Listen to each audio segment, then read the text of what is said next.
Dolphins, this is Miss Loop. I'm a kindergarten para here at AES, and I'm here to read chapter 37, A Small Taste to You.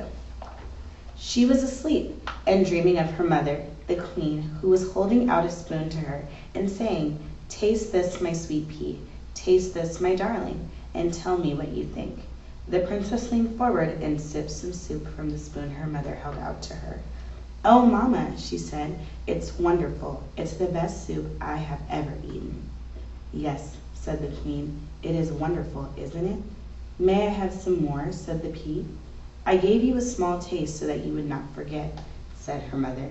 "I gave you a small taste that you would remember." "I want more." But as soon as the princess said this, her mother was gone. She disappeared, and the bowl and the soup spoon disappeared along with her. "Lost things," said the pea, "more lost things." And then she heard her name. She turned, happy, thinking that her mother had come back, but the voice was not her mother's. The voice belonged to someone else, and it was coming from some place far away, and it was telling her to wake up, wake up. The pea opened her eyes and saw Miggery Sow standing over her bed, a knife in one hand, a candle in the other. "Mig," she said. "Gore," said Mig softly. "Say it," commanded Rescuro. Mig closed her eyes and shouted her piece. "If you does not want to get hurt, princess, you must come with me." "Whatever for?" said the princess in an annoyed tone. As I have noted before, the princess was not a person who was used to being told what to do. "What are you talking about?" Mig opened her eyes and shouted, "You got to come with me, so after we take some lessons, you some long lessons and me some short ones, together, way down in the deep downs. I can be you, you can be me." "No," shouted Rescuro from Mig's pocket. "No, no, you're doing it wrong." "Who said that?" "Your Highness," said Rescuro, as he crawled out from Mig's pocket and made his way to her shoulder and situated himself there, laying his tail across her neck to balance himself. "Your Highness," he said again. He raised the spoon slowly off his head and smiled, displaying his mouth full of truly hideous teeth. "I think it would be best if you do as Miggery Sow suggests. She is, as you can quite clearly see, in possession of a knife, a large knife, and she will, if pushed, use it." "This is ridiculous," the princess said. "You can't threaten me. I'm a princess." "We," said Rescuro, "are too aware of the fact of what you are. A knife, however, cares nothing for the fact that you are royalty, and you will bleed, I assume, just like any other human." The pea looked at Mig. Mig smiled. The knife glinted in the light of the candle. "Mig," she said, her voice shaking in the tiniest bit. "I really do not think," said Rescuro, "that Mig would need much persuasion to use that knife, princess. She is a dangerous individual, easily led." "But we are friends," said the pea. "Aren't we, Mig?" Said Mig. "Trust me," said Rescuro, "you are not friends, and I think it would be best if you addressed all your communications to me, princess. I am the one in charge here. Look at me." The pea looked directly at the rat, at the spoon on his head. Her heart skipped one beat, and then two. "Do you know me, princess?" "No," she said, lowering her head. "I don't know you." But, reader, she did know him. He was the rat who had fallen in her mother's soup, and he was wearing her dead mother's spoon on his head. The princess kept her head down. She concentrated the rage that was leaping up inside of her. "Look again, princess, or can you not bear to look? Does it pain your royal sensibilities to let your eyes rest on a rat?" "I don't know you," she said, "and I'm not afraid to look at you." The pea raised her head slowly. Her eyes were defiant. She stared at the rat. Very well," said Rescuro. "Have it your way. You do not know me. Nonetheless, you must do as I say, as my friend here has a knife. So get out of bed, princess. We are going on a little journey. I would like it if you dressed in your loveliest gown, the one that you were wearing at that banquet not so long ago, and put on your crown," said Mig. Put that on your princess head. Yes, said Rescuro. Please, princess, do not forget your crown. The pea, still staring at Rescuro, pushed the covers back and got out of bed. Move quickly, said Rescuro. We must take our little journey while it is still dark and while the rest of the castle sleeps on. Ignorant, oh so ignorant. I am afraid of your fate. The princess took a gown from her closet. Yes, said Rescuro to himself, that's the one. The very one. Look at how it sparkles in the light, lovely. I will need someone to do my buttons, said the princess as she stepped into the dress. Mig, you must help me. Little princess, said Rescuro, do you think that you can outsmart a rat? Our dear Miggery will not lay down her knife, not even for a moment. Will you, Miggery? Because that might ruin your chances of becoming a princess. Isn't that right? Gore, said Mig. That's right. And while Mig held the knife pointed in the direction of the princess, the pea sat and let the rat crawl over her back, doing her buttons up for her one by one. The princess held very still. The only movement she allowed herself was this. She licked her lips over and over again because she thought that she could taste there the sweet saltiness of the soup her mother had fed her in her dreams. I have not forgotten, Mama, she whispered. I have not forgotten you. I have not forgotten the soup. Thank you for letting me read to you, and I hope that you enjoy what's next.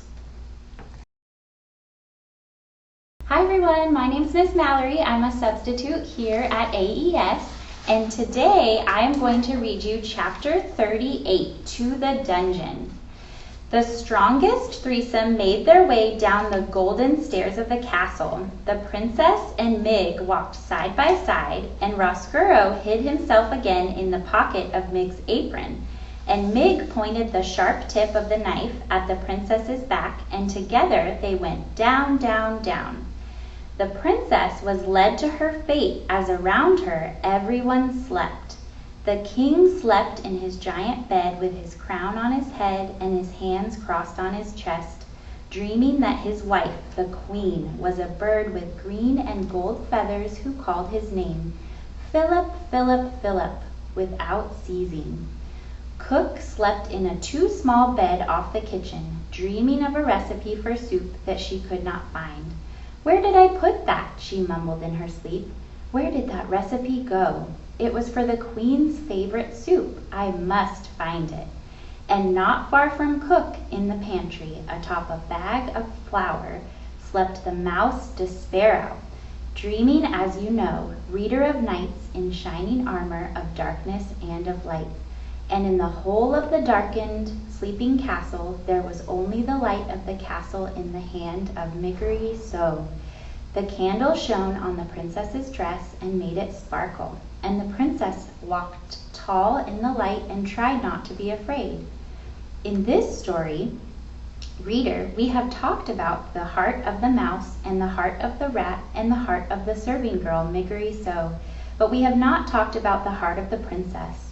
Like most hearts, it was complicated, shaded with dark and dappled with light. The dark things in the princess's heart were these: a very small, very hot, burning coal of hatred for the rat who was responsible for her mother's death.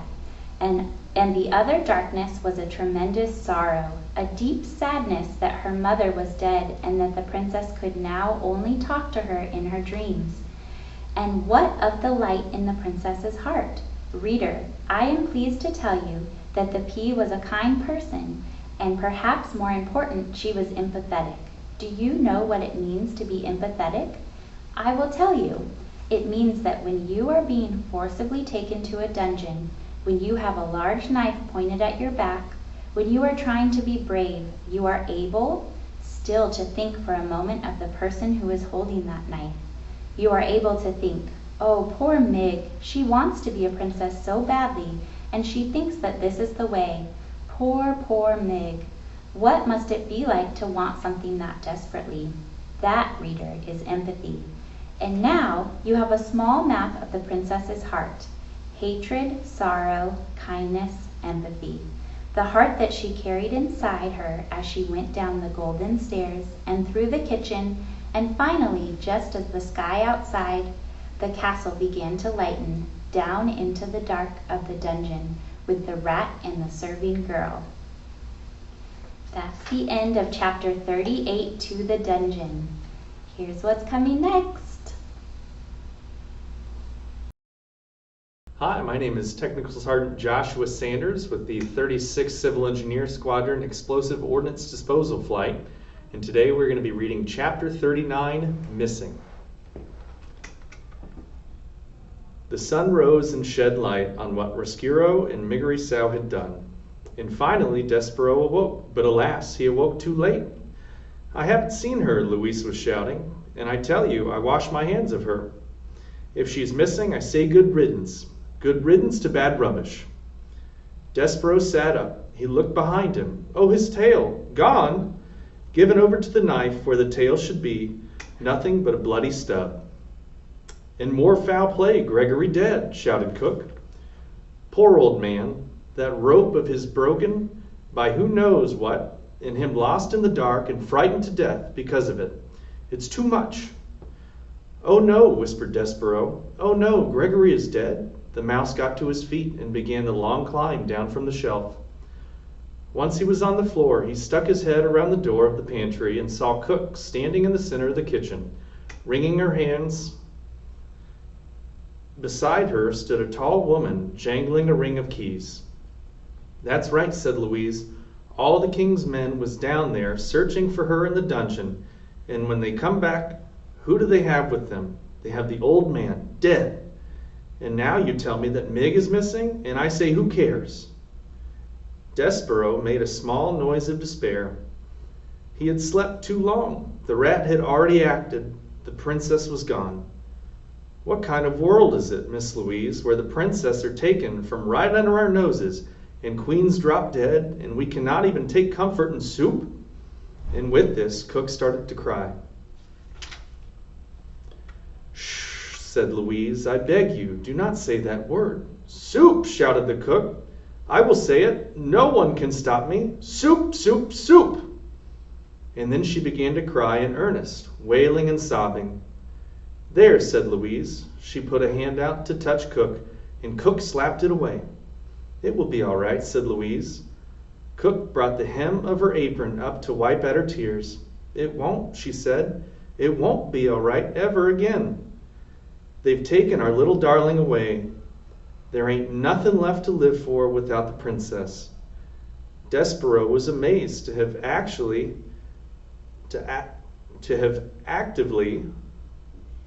what was in his heart spoken aloud by such a ferocious, mouse-hating woman as Cook. Louise again reached out to touch Cook, and this time Cook allowed her to put an arm around her shoulder. "What will we do? What will we do?" wailed Cook. And Louise said, "Shh, there." Alas, there was no one to comfort Despereaux, and there was no time, anyway, for him to cry. He knew what he had to do. He had to find the king. For having heard Despereaux's plan, reader, Despereaux knew that the princess was hidden in the dungeon. And being somewhat smarter than Miggery-Sow, he sensed the terrible unspoken truth behind Despereaux's words. He knew that Mig could never be a princess, and he knew that the rat, once he had captured the pea, would never let her go. And so the small mouse, who had been dipped in oil, covered in flour, and relieved of his tail, slipped out of the pantry and past the weeping ladies. He went to find the king. Well, thank you for reading chapter 39 with us. I appreciate your time.